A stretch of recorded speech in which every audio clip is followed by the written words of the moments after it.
Oggetto ricordo,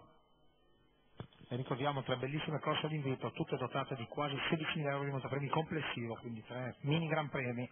in giornata per chiudere l'anno qui a Treviso. Macchina che lascia i concorrenti in questo momento, si è ritratto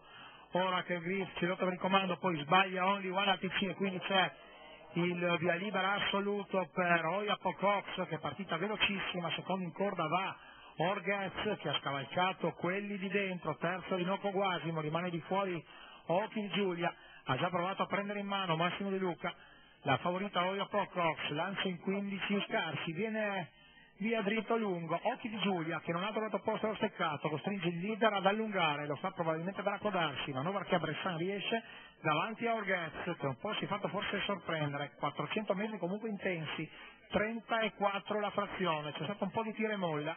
è rimasto di fuori Oracle Griff, che Vittorio Miniero in sostituzione di Michele Rossi spinge al largo, anche perché c'è il netto rallentamento del capofila. Oyapo Cox va in mano dopo 600 di gara ad affrontare la seconda piegata, frazione in 16 abbondanti, quella che porterà i concorrenti al paletto degli 800 di gara, gruppo compatto che si è disposto su 2 colonne, però tutti almeno a 2 lunghezze dalla capofila. Quarto in 31 scarsi, ha rallentato ma non tantissimo. Davanti alle tribune Oyapo Cox transita in vantaggio, si trascina in corda Occhi di Giulia e Orgez, di fuori Oracle Griff e Ocean 12, poi ancora una coppia, gli ultimi 1000 attorno ai 18 i primi, c'è Oberdan che ha di dentro Orinoco Guasimo e ancora Odelina alla retroguardia, si va agli ultimi 800 metri, Oyapo Cox in vantaggio, quarto in 31, andatura che comunque non è calata tantissimo. Quelli di fuori stanno sempre lì a fare pariglia, ma nessuno riesce ad andare sul battistrada. Cala anzi, Oracle Griff di fuori, tanto che deve andare a scavalcarlo Ocean 12, si va agli ultimi 600 metri, frazione in 16 scarso per arrivare appunto al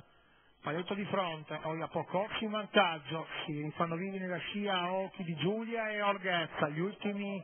intanto a tabellone anche Ocean 12 che cercava di... non ha molto spazio Rinoco Guasimo, chiudo in corda, adesso sposta Orgez, intanto stacca Oyapo Cox e cala contemporaneamente Occhi di Giulia sul quarto lento in 32 per arrivare a 1600, poi l'ultima curva in 15,4, Oyapo in netto vantaggio, finisce bene al largo Orgez, cerca di inserirsi anche Rinoco Guasimo nel finale. Massimo De Luca tiene sul giri la sua, che viene a vincere davanti a Orgez,